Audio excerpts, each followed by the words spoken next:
കേരളം മുഴുവൻ ഉറ്റുനോക്കുന്ന ശക്തമായ ത്രികോണ മത്സരങ്ങളാണ് തിരുവനന്തപുരം ജില്ലയിൽ നടക്കുന്നത്. തിരുവനന്തപുരം, നേമം, വട്ടിയൂർക്കാവ്, കഴക്കൂട്ടം മണ്ഡലങ്ങളിലെ തിരഞ്ഞെടുപ്പ് മുന്നണികളെ മുൾമുനയിൽ നിർത്തി ശക്തമായ മത്സരം നടക്കുന്ന ഈ മണ്ഡലങ്ങൾ ആര് പിടിച്ചെടുക്കുമെന്ന ഉദ്വേഗത്തിലാണ് രാഷ്ട്രീയ കേരളം.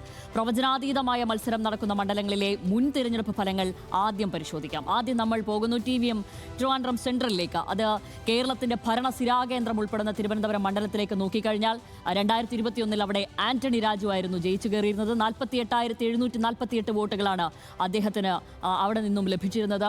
മറ്റൊന്ന്, അന്ന് അവിടെ VS ശിവകുമാർ ആയിരുന്നു UDFന്റെ സ്ഥാനാർത്ഥി. അദ്ദേഹം 32.8% വോട്ടുകൾ, അതായത് 41,650 വോട്ടുകളാണ് അദ്ദേഹം സമാഹരിച്ചിരുന്നത്.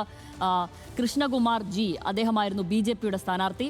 അദ്ദേഹം 34,996 വോട്ടുകളാണ് നേടിയിരുന്നത്. 7,089 വോട്ടിന്റെ ഭൂരിപക്ഷത്തിലാണ് അവിടെ നിന്നും ആന്റണി രാജു ജയിച്ചു കയറിയിരുന്നത്. ഇനി 2024 ലോക്സഭാ തെരഞ്ഞെടുപ്പിലെ കണക്കുകൾ പരിശോധിക്കുകയാണെങ്കിൽ ശശി തരൂർ 48,296 വോട്ടുകൾ ഈ മണ്ഡലപരിധിയിൽ നിന്നും നേടിയിട്ടുണ്ട്. രാജീവ് ചന്ദ്രശേഖർ അദ്ദേഹം 43,755 വോട്ടുകൾ ഈ മണ്ഡലപരിധിയിൽ നിന്നും നേടിയിട്ടുണ്ട്. മറ്റൊന്ന് പന്ന്യം രവീന്ദ്രനായിരുന്നു. അദ്ദേഹം 27,076 വോട്ടുകളാണ് ഇവിടെ നിന്നും സമാഹരിച്ചത്. വ്യത്യാസം 4,541 വോട്ടുകൾ. ഇനി നമ്മൾ നേരെ വട്ടിയൂർക്കാവിലേക്കാണ് പോകുന്നത്. മറ്റൊരു ശ്രദ്ധേയമായ ഒരു മണ്ഡലം, ത്രികോണ മത്സരം എന്ന് തന്നെ വിശേഷിപ്പിക്കാവുന്ന രീതിയിൽ മത്സരം ഇത്തവണ നടന്ന മണ്ഡലം 2021 എന്തായിരുന്നു എന്ന് പരിശോധിച്ചാൽ 2021 തിരഞ്ഞെടുപ്പിൽ വട്ടിയൂർക്കാവ് മണ്ഡലത്തിലെ ഫലം എന്തായിരുന്നു എന്ന് ആദ്യം നോക്കുമ്പോൾ VK പ്രശാന്ത് വീണ്ടും MLA ആയി തെരഞ്ഞെടുക്കപ്പെട്ടിരിക്കുന്നു. അവിടെ നിന്ന് അദ്ദേഹം 61,111 വോട്ടുകളാണ് അവിടെ നിന്നും നേടിയത്. അതായത് 44.7% വോട്ടുകൾ അവിടെ നിന്നും സമാഹരിച്ചിട്ടുണ്ട് അദ്ദേഹം. മറ്റൊന്ന് VV രാജേഷ് ആയിരുന്നു അവിടെ നിന്ന് മത്സരിച്ച BJPയുടെ സ്ഥാനാർത്ഥി. 39,596 വോട്ടുകളാണ് അദ്ദേഹം സമാഹരിച്ചിരുന്നത്. കോൺഗ്രസ് സ്ഥാനാർത്ഥി മൂന്നാമതായിട്ടാണ് ഫിനിഷ് ചെയ്തിരുന്നത്. അവർ അവിടെ നിന്ന് 35,455 വോട്ടുകളാണ് വീണ S നായർ നേടിയിരുന്നത്. വ്യക്തമായ ഭൂരിപക്ഷത്തോടെ, അതായത് 21,515 വോട്ടിന്റെ ഭൂരിപക്ഷത്തോടെ VK പ്രശാന്ത് വട്ടിയൂർക്കാവ് അസംബ്ലി മണ്ഡലം ജയിച്ചു കയറി അവിടെ നിന്നു എന്നുള്ളതാണ്. ഇനി ലോക്സഭാ തെരഞ്ഞെടുപ്പിൽ വട്ടിയൂർക്കാവ് അസംബ്ലിയിൽ ഓരോ മുന്നണിക്കും ലഭിച്ച വോട്ടുകൾ നമുക്ക് നോക്കാം. ആ മണ്ഡലത്തിൽ ലഭിച്ചത് രാജീവ് ചന്ദ്രശേഖർ, അദ്ദേഹത്തിന് 53,025 വോട്ടുകൾ ആ മണ്ഡല പരിധിയിൽ നിന്നും ലഭിച്ചിട്ടുണ്ട്. ശശി തരൂർ അദ്ദേഹത്തിന് 44,863 വോട്ടുകൾ അവിടെ നിന്നും സമാഹരിച്ചു. പന്ന്യൻ രവീന്ദ്രൻ 28,336, 8,162 വോട്ടുകൾ അധികമായി രാജീവ് ചന്ദ്രശേഖറിന് UDFനെ സംബന്ധിച്ച് അവിടെ നിന്നും സമാഹരിക്കാനായിട്ടുണ്ട്. 8,162 വോട്ടുകൾ. ഇനി നമ്മൾ നേരെ നേമത്തേക്ക് വരുന്നു. ഏറ്റവും അധികം ആളുകൾ റിസൾട്ട് വോട്ടെണ്ണുമ്പോൾ ഉറ്റുനോക്കുന്ന ഒരു മണ്ഡലം നേമത്ത് എന്താകും എന്ന് തന്നെയാണ് രാഷ്ട്രീയ കേരളം ഉറ്റുനോക്കുന്നത്. 2021 നേമം മണ്ഡലത്തിൽ എന്ത് സംഭവിച്ചു എന്ന് നോക്കിയാൽ V ശിവൻകുട്ടി തന്നെയായിരുന്നല്ലോ അവിടെ നിന്നും ജയിച്ചു കയറിയുന്നത്. അദ്ദേഹം അവിടെ നിന്ന് 55,837 വോട്ടുകളാണ് നേടിയിരുന്നത്. കുമ്മനം രാജശേഖരൻ ടൈറ്റ് ഫൈറ്റ് തന്നെയായിരുന്നു. BJPക്കായി മത്സരിച്ചപ്പോൾ 51,888 വോട്ടുകളാണ് കുമ്മനം രാജശേഖരൻ അവിടെ നിന്നും നേടിയിരുന്നത്. K മുരളീധരൻ ആയിരുന്നു അവിടെ UDFന്റെ സ്ഥാനാർത്ഥി. അദ്ദേഹം 36,524 വോട്ടുകളാണ് അന്ന് നേടിയിരുന്നത്. ലോക്സഭാ തെരഞ്ഞെടുപ്പിലെ നിയമസഭാ മണ്ഡലത്തിലെ കണക്കുകൾ പരിശോധിക്കുമ്പോൾ രാജീവ് ചന്ദ്രശേഖർ 61,227 വോട്ടുകൾ ഈ മണ്ഡല പരിധിയിൽ നിന്നും നേടിയിട്ടുണ്ട്. ശശി തരൂർ 39,101 വോട്ടുകൾ, പന്ന്യൻ രവീന്ദ്രൻ 33,322 വോട്ടുകൾ. 22,126 വ്യത്യാസം അത് BJPക്ക് അനുകൂലമാണ്.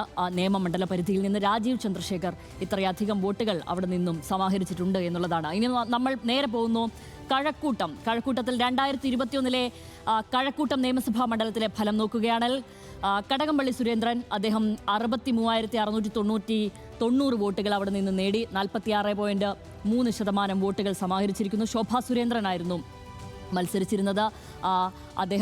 അവർ അവിടെ നിന്നും 40,193 വോട്ടുകൾ നേടിയപ്പോൾ ഡോക്ടർ SS ലാൽ UDF സ്ഥാനാർത്ഥി 32,995 വോട്ടുകൾ നേടി.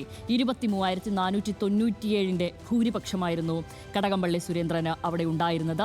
2024 ലോക്സഭാ തെരഞ്ഞെടുപ്പിൽ കഴക്കൂട്ടത്തു നിന്നും ഓരോ മുന്നണിക്കും ലഭിച്ച വോട്ട് നോക്കിയാൽ രാജീവ് ചന്ദ്രശേഖർ 50,444 വോട്ടുകൾ അവിടെ നിന്നും ആ മണ്ഡലപരിധിയിൽ നിന്നും നേടിയിട്ടുണ്ട്. ശശി തരൂരിന് 39,602 വോട്ടുകൾ നേടിയപ്പോൾ പന്ന്യൻ രവീന്ദ്രൻ 34,382 വോട്ടുകളാണ് നേടിയിരിക്കുന്നത്. വ്യത്യാസം 10,842 വോട്ടുകളുടെ വ്യത്യാസം. ഞാൻ മണ്ഡലത്തിൻ്റെ വിശകലനങ്ങളിലേക്ക് വരികയാണ്. ഈ മണ്ഡലങ്ങളൊക്കെ ഇതൊക്കെയാണ് നമ്മൾ പ്രധാനപ്പെട്ടതായി ഉറ്റുനോക്കുന്നതും കടുത്ത മത്സരം നടക്കുന്നതുകളായ മണ്ഡലങ്ങളായി നമ്മൾ വിലയിരുത്തുന്നത്. അപ്പോൾ ഈ മണ്ഡലത്തിലെ വിശകലനങ്ങളുമായി അനു വി എസ് ആണ് തിരുവനന്തപുരത്ത് നിന്നും ചേരുന്നത്. അനു, ഞാൻ ആദ്യം പോകുന്നത് നേമത്തേക്കാണ്. കാരണം വീണ്ടും BJP അക്കൗണ്ട് തുറക്കുമോ എന്ന് ഉറ്റുനോക്കുന്ന ഒരു മണ്ഡലമാണ് നേമം. അത്രയധികം സാധ്യതകൾ കൽപ്പിക്കപ്പെടുന്ന ഒരു മണ്ഡലമാണ് നേമം. നേമത്ത് രാജീവ് ചന്ദ്രശേഖർ ജയിച്ചു കയറുമോ എന്നുള്ളതാണ് എല്ലാവരുടെയും ആകാംക്ഷ. അത്രയധികം മത്സരം നടക്കുന്നു. സിറ്റിംഗ് മന്ത്രി, നമ്മുടെ സിറ്റിംഗ് MLA തന്നെയായ ഒരു മന്ത്രി അത്രയധികം വലിയ ഒരു പെർഫോമൻസ് കാഴ്ചവെച്ചതിന് ശേഷം അദ്ദേഹം ആ മണ്ഡലത്തിൽ വീണ്ടും ജനവിധി തേടുകയാണ്. അപ്പോൾ നേമത്ത് സത്യത്തിൽ SIR-ന് ശേഷം 38,000 വോട്ടുകളൊക്കെ വെട്ടിപ്പോയിട്ടുണ്ട് എന്നുള്ളതാണല്ലോ ഈ കണക്കുകളൊക്കെ പുറത്തു വരുന്നത്. അപ്പോൾ നേമം മണ്ഡലത്തിൽ വോട്ടെണ്ണുമ്പോൾ എന്തൊക്കെ ഘടകങ്ങളാണ് നമ്മുടെ മുന്നിലേക്ക് ആദ്യം വരുന്നത്? ഏതൊക്കെ ഘടകങ്ങളാണ് ഈ നേമത്ത് വോട്ട് ഉയരാനും വോട്ട് സമാഹരിക്കാനും ഏതൊക്കെ അടിയൊഴുക്കുകളാണ്, അട്ടിമറികളൊക്കെയാണോ ഇത്തവണ അവിടെ സംഭവിക്കാൻ പോകുന്നത്? എന്താണ് നേമത്തെ അവസ്ഥ? ശ്യാമിലി, ഏതായിരുന്നാലും തിരുവനന്തപുരം ജില്ലയെ സംബന്ധിച്ച് 14 മണ്ഡലങ്ങൾ, ഈ 14 തിരുവനന്തപുരം ജില്ല പിടിക്കുന്നവർക്ക് ഭരിക്കാം. ഇതാണ് പൊതുവേ നമ്മുടെ ഇത്രയും കാലത്തെ രാഷ്ട്രീയ കേരളം കണ്ടിട്ടുള്ളത്. കാരണം 7-ലധികം സീറ്റുകൾ നേടുന്നവരാണ് സാധാരണ കേരളം ഭരിക്കുന്നത്.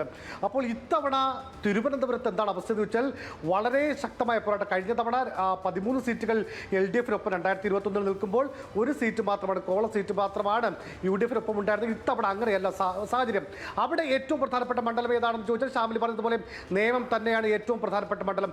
എന്തുകൊണ്ട് നേമം എന്ന് ചോദിച്ചാൽ, ഒരു തവണ 2016-ൽ ആദ്യമായി സംസ്ഥാനത്ത് BJP ഒരു അക്കൗണ്ട് തുറന്ന മണ്ഡലമാണ് നേമം. ആ നേമം മണ്ഡലത്തെ 2021-ൽ V ശിവൻകുട്ടി പൂട്ടിക്കുകയും ചെയ്തു.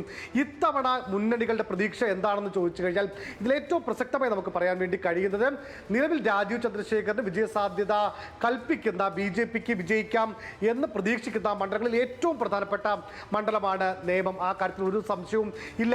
കാരണം നേമത്ത് അത്രമേലൊരു അടിസ്ഥാന വോട്ട് അത് BJPക്ക് ഉണ്ട്. നോക്കും, 22 വാർഡുകളിൽ 17 വാർഡുകളും BJPക്ക് ഒപ്പം നിൽക്കുന്നു. കാരണം അങ്ങനെ ഒരു BJP അനുഭാവ മണ്ഡലമായി നിയമം മാറിയിരിക്കുന്നു എന്നുള്ള കാര്യത്തിൽ സംശയമൊന്നുമില്ല. പക്ഷേ അവിടെ നിന്ന് എങ്ങനെയാണ് വിജയിക്കാൻ, അല്ലെങ്കിൽ ഈ രാജീവ് ചന്ദ്രശേഖരനെ തോപ്പിച്ചുകൊണ്ട് ഇടതുമുന്നണിക്കോ വലതുമുന്നണിക്കോ അവിടേക്ക് വരാൻ വേണ്ടി കഴിയും എന്നുള്ളതിന് ചില സാമുദായിക സമവാക്യങ്ങളുടെ ഈ കൂട്ടിക്കുറയ്ക്കലുകളൊക്കെ നമുക്ക് വേണ്ടിവരും.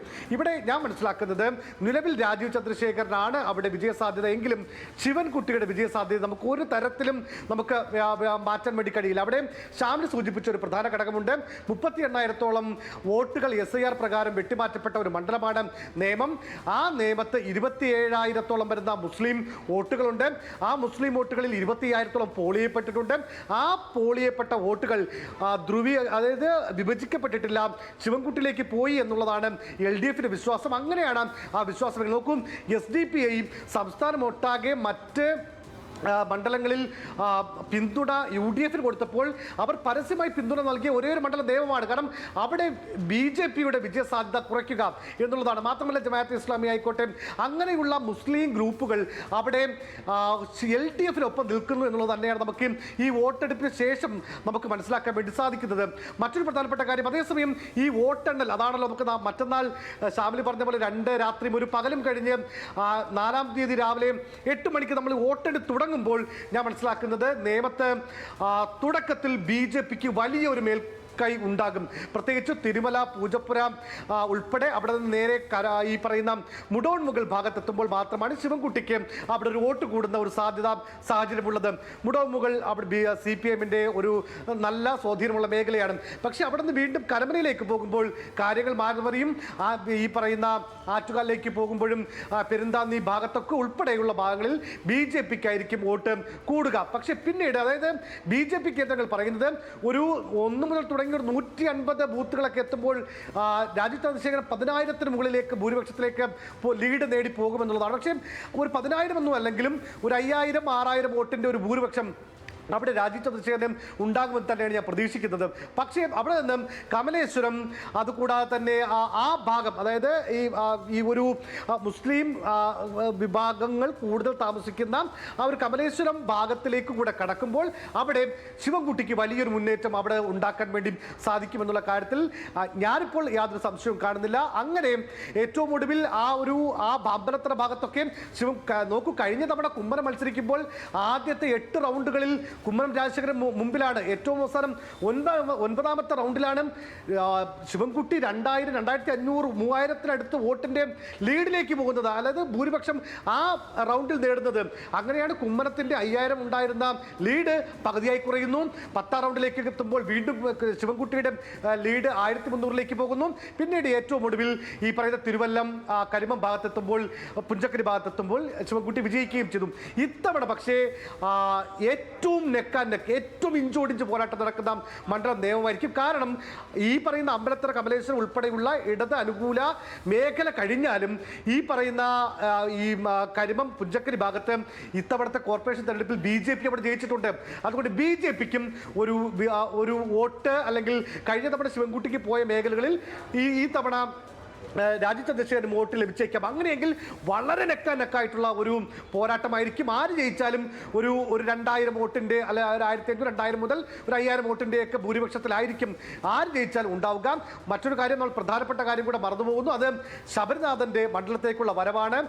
ഈ തിരുവനന്തപുരത്തെ കെ മുരളീധരൻ, ശബരിനാഥൻ ഒക്കെ ആയിരുന്നെങ്കിലാണ് ഈ ഒരു ടൈറ്റ് ഫൈറ്റ് നടക്കുക. അല്ല എങ്കിൽ സ്വാഭാവികമായും മത്സരം LDF UDF ആയി. പക്ഷേ ശബരിനാഥൻ വളരെ ശക്തമായ മത്സരം അവിടെ കാഴ്ചവെച്ചു. ഈ പറയുന്ന മണ്ഡലത്തിലെ ഒരു സാമുദായിക സമവാക്യങ്ങൾ പ്രകാരം ഒരു അപ്പർ സാമുദായിക, അല്ലെങ്കിൽ ആ ഒരു വോട്ട് ശബരിനാഥന് കിട്ടാനുള്ള സാധ്യത, ശബരിനാഥന് ഏറ്റവും ഒടുവിലൊക്കെ നല്ല വോട്ട് നേടി. ഇനി ഈ പറയുന്ന മുസ്ലിം വോട്ട് അതിലേതെങ്കിലും തരത്തിലുള്ള ഒരു സ്പ്ലിറ്റ് അത് ശബരിനാഥനിലേക്ക് കൂടെ വന്നാൽ ഒരുപക്ഷെ വേണമെങ്കിൽ ശബരിനാഥനും വിജയം ഉണ്ടാകാമെന്ന് പ്രതീക്ഷിക്കാം. അതേസമയം അവിടെ സാധ്യത കൂട്ടുന്നത് അങ്ങനെയെങ്കിൽ രാജീവ് ചന്ദ്രശേഖരനായിരിക്കും. ഏതായിരുന്നാലും 4ാം തീയതി BJP ഏറ്റവും അധികം ആകാംക്ഷയോട് നോക്കുന്ന ഒരേ ഒരു മണ്ഡലം അത് ഒരുപക്ഷെ നേമമായിരിക്കും. തീർച്ചയായും ഞാൻ കഴക്കൂട്ടത്തിലേക്ക് വരുവാണ്. കഴക്കൂട്ടം മണ്ഡലവും ഇത്തവണ BJP വളരെയധികം പ്രതീക്ഷ വെക്കുന്ന ഒരു മണ്ഡലമാണ്. തീർച്ചയായും തിരുവനന്തപുരത്തെ സംബന്ധിച്ച് നോക്കുമ്പോൾ കഴക്കൂട്ടം മണ്ഡലം ഇത്തവണ വലിയ ഒരു നിർണായക ശക്തിയായി തന്നെ ഈ റിസൾട്ടിനെയൊക്കെ തീരുമാനിക്കുന്നത് പോലെ തന്നെ തെക്കൻ ജില്ലകളിൽ, തെക്കൻ ഭാഗങ്ങളിൽ ഏറ്റവും കൂടുതൽ നമ്മൾ പ്രതീക്ഷയോടെ നോക്കുന്ന ഒരു റിസൾട്ട് തന്നെയാണ് കഴക്കൂട്ടത്തേക്കും. തീർച്ചയായും അപ്പോൾ അവിടെയും അനു ഈ പറഞ്ഞതുപോലെ ഈഴവ വോട്ടുകൾ, നായർ വോട്ട്, ഇതൊക്കെയാണ് ഇവിടെ നിർണായകമായ ഈ ഘടകങ്ങൾ. ഈ വോട്ടുകൾ എങ്ങോട്ട് ഇത്തവണ മറിയും എന്നുള്ളത് തന്നെയാണ് അതിൽ ഒരു നിർണായകമാകുന്ന ഒരു ഘടകം. മറ്റൊന്ന് തിരുവനന്തപുരം എന്നുള്ളത് തീർച്ചയായും ഒരു നഗരവും തീരവും ചേർന്ന സമന്വയിക്കുന്ന ഒരു മണ്ഡലമാണത്. അത് വിധി നിർണ്ണയിക്കുന്ന കേന്ദ്രങ്ങൾ ഏതൊക്കെയാകും തിരുവനന്തപുരം മണ്ഡലത്തിൽ വരിക എന്നുള്ളതാണ് എനിക്കറിയേണ്ട മറ്റൊരു കാര്യം. മറ്റൊന്ന് വട്ടിയൂർക്കാവിലേക്കാണ്. ഈ വട്ടിയൂർക്കാവിൽ VK പ്രശാന്ത് വലിയ പ്രതീക്ഷയിൽ തന്നെയാണ് ഇപ്പോഴും. അവിടെ തന്നെ വലിയ മത്സരം തന്നെയാണ്. ഇത്തരം മുരളീധരൻ അടക്കം മത്സരിക്കുന്നു, അവിടെ ശ്രീലേഖ മത്സരിക്കുന്നു. അപ്പോൾ വലിയൊരു പോർക്കളം തന്നെയായിരുന്നു ഇത്തവണ വട്ടിയൂർക്കാവ്. അപ്പോൾ വട്ടിയൂർക്കാവിൽ ഇത്തവണ അദ്ദേഹത്തിന്റെ പ്രതീക്ഷ, അത് VK പ്രശാന്തിന്റെ പ്രതീക്ഷ, പാർട്ടി വോട്ടിനപ്പുറത്തേക്ക് വ്യക്തിഗത വോട്ടുകളടക്കം താൻ സമാഹരിച്ചു എന്ന നിലയിലൊക്കെയാണ് അദ്ദേഹത്തിന്റെ അവകാശവാദം. അപ്പോൾ അത്തരം പ്രതീക്ഷകൾ ഇപ്പോഴും ഈ മുന്നണി വച്ചു പുലർത്തുന്നുണ്ടോ ഈ ഘട്ടത്തിലും? തീർച്ചയായും 2 പ്രധാന മത്സരങ്ങൾ നടക്കുന്ന മണ്ഡലങ്ങളെ കുറിച്ചാണ് ഷാമിൽ പറഞ്ഞത്. കഴക്കൂട്ടത്തെ വലിയ ശക്തമായ ത്രികോണ മത്സരം അത് അവിടെ മണ്ഡലത്തിൽ മത്സരം അത് LDFും BJPയും തമ്മിലാണ്. കാരണം BJP ജയിക്കുമെന്ന് അവർ പ്രതീക്ഷ വയ്ക്കുന്ന 2ാമത്തെ മണ്ഡലമാണ് കഴക്കൂട്ടം. എന്തുകൊണ്ടാൽ കെ മുരളീധരൻ കഴിഞ്ഞ 10 വർഷമായി ആ മണ്ഡലത്തിൽ വളരെ ശക്തമായി തന്നെ അദ്ദേഹം പ്രവർത്തിക്കുന്നുണ്ട്. മാത്രമല്ല ഇത്തവണ UDFിന്റെ സ്ഥാനാർത്ഥിയായി വന്നത് അത്രമേൽ ശക്തനായ ഒരു സ്ഥാനാർത്ഥിയാണോ എന്നുള്ള ചോദ്യം പാർട്ടിക്കുള്ളിൽ തന്നെ ഉയരുന്ന ഒരു ഘട്ടം കൂടിയുണ്ട്. അപ്പോൾ അവിടെ മാത്രമല്ല അവിടെ വരുന്നതാണ് കടകംപള്ളിയാണ്. അതായത് ശബരിമല സ്വർണ്ണക്കൊള്ളയുമായി ബന്ധപ്പെട്ട് ശബരിമല വിഷയം ഒരുപക്ഷെ കേരളത്തിൽ ഏതെങ്കിലും ഒരു മണ്ഡലത്തിൽ ശക്തമായി ഉന്നയിക്കപ്പെടുകയാണെങ്കിൽ അത് കഴക്കൂട്ടത്തായിരിക്കും. അതിനെ ഏറ്റവും നന്നായി അഡ്രസ്സ് ചെയ്യുന്നതും കടകംപള്ളിയാണ്. പക്ഷേ ഇത്തവണ ഇപ്പോൾ പറയുന്ന ആറ്റിപ്ര ഉൾപ്പെടെയുള്ള പ്രദേശങ്ങൾ, അതായത് ഇടതു മുന്നണിയുടെ കോട്ട ആയിട്ടുള്ള മണ്ഡലങ്ങളാണ് ഈ പ്രദേശങ്ങളാണ് കഴക്കൂട്ട മണ്ഡലത്തിലെ ആറ്റിപ്ര ഉൾപ്പെടെയുള്ള ഭാഗങ്ങൾ. പക്ഷേ അവിടെ ഇത്തവണ BJPക്ക് വോട്ട് കിട്ടാനുള്ള എല്ലാ സാഹചര്യവുമുണ്ട്. മാത്രമല്ല മണ്ഡലത്തിൻ്റെ ഒരു സാമുദായിക ഘടന നോക്കും. 23% വരുന്ന ഈഴവ വോട്ട്, അതിനുശേഷം വരുന്ന നായർ വോട്ട്, പിന്നീട് വരുന്ന ഈ ലത്തീൻ വോട്ടുണ്ട്, SC ST വിഭാഗത്തിന്റെ വോട്ടുണ്ട്, കൂടാതെ മുസ്ലിം വോട്ടുണ്ട്. ഈ മുസ്ലിം വോട്ട് ഇത്തവണ കടകംപള്ളിക്കൊപ്പം നിൽക്കുമെന്നുള്ളത് നമുക്ക് മനസ്സിലാക്കാൻ വേണ്ടി സാധിക്കുന്നത് ആ മണ്ഡലത്തിൽ മാത്രമല്ല. ഈ സാമുദായിക, അതായത് ലത്തീൻ സഭയുടെ വോട്ട് അത് UDF-ലേക്ക് പോകുമോ അതോ ഈ പറയുന്ന കടകംപള്ളിയിലേക്ക് വരുമോ എന്നുള്ള കാര്യവും നമ്മൾ ഏറെ പ്രാധാന്യത്തോടു കൂടി കാണേണ്ടതാണ്. പക്ഷേ എങ്കിലും ഈ വോട്ട് എണ്ണി തുടങ്ങുന്ന ഇടങ്ങളിൽ തന്നെ കടകംപള്ളിക്ക് ഒരു മേൽക്കൈ ആ മണ്ഡലത്തിൽ ഉണ്ടാക്കാൻ വേണ്ടി കഴിയും. പക്ഷേ കഴിഞ്ഞ തവണ ഇപ്പോൾ അവിടെ ഏകദേശം എന്നുള്ളതാണ് ഈ കഴക്കൂട്ടത്തിന്റെ ഒരു ചിത്രം. വോട്ടെണ്ണുന്ന എല്ലാ ഘട്ടം കെ പ്രശാന്ത് എല്ലാ റൗണ്ടിലും മൂന്നാമതെത്തിയ ഒരു മണ്ഡലമാണ് വട്ടിയൂർക്കാവ്. ഇത്തവണ പക്ഷേ കേരളത്തിൽ ഏറ്റവും ഒരു ത്രികോണ മത്സരം ശക്തമായി നടക്കുന്ന ഒരു മണ്ഡലമാണ് വട്ടിയൂർക്കാവ്.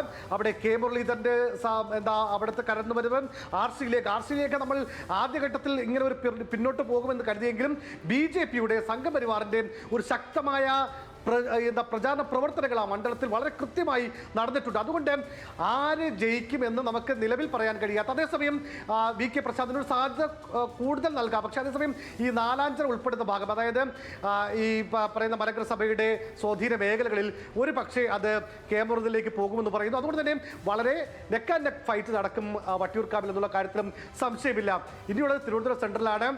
നമുക്കറിയാം ഈ പറയുന്ന വെട്ടുകാട് നിന്നും എണ്ണിത്തുടങ്ങി അവിടെ നിന്നും ചാക്കയിലേക്കും പിന്നീട് വഞ്ചൂര് അങ്ങനെ കറങ്ങിയും ഏറ്റവും ഒടുവിൽ ഭീമാപള്ളി പൂന്തുറ ഭാഗത്തും, അതായത് ഒരു ഈ പറയുന്ന തീരദേശത്ത് നിന്ന് തുടങ്ങി തീരദേശത്തിലേക്ക് എണ്ണിയെത്തുന്നതാണ് തിരുവനന്തപുരം സെൻട്രൽ മണ്ഡലത്തിന്റെ ഒരു വോട്ടിംഗ് പാറ്റേൺ. ഈ രണ്ട് മേഖലകളും എല്ലാ കാലത്തും UDF-നൊപ്പം നിൽക്കുന്നു. അതുകൊണ്ട് UDF-ന് ഇത്തവണ വലിയ ഒരു വിജയപ്രതീക്ഷ അവിടെയുണ്ട്. അതേസമയം തിരുവനന്തപുരം സെൻട്രലിലെ കരമന ജയൻ അദ്ദേഹം തിരുവനന്തപുരം സിറ്റി ജില്ലാ അധ്യക്ഷനാണ്. അദ്ദേഹം വിജയപ്രതീക്ഷ വയ്ക്കുന്നു. കരമന സുധീർ ഒരു സിനിമാ നടൻ, പരിചയപ്പെടുത്തേണ്ടി വന്നിട്ടില്ലാത്ത ഒരാളാണ്. അദ്ദേഹം ഈ ഒരു വിജയ പ്രതീക്ഷ മുന്നോട്ട് വെക്കുന്നുണ്ട്. അവിടെയും ശക്തമായ ഒരു പോരാട്ടം നടക്കും. ശരി, അനുവാണ് വിവരങ്ങൾ നൽകിയത്.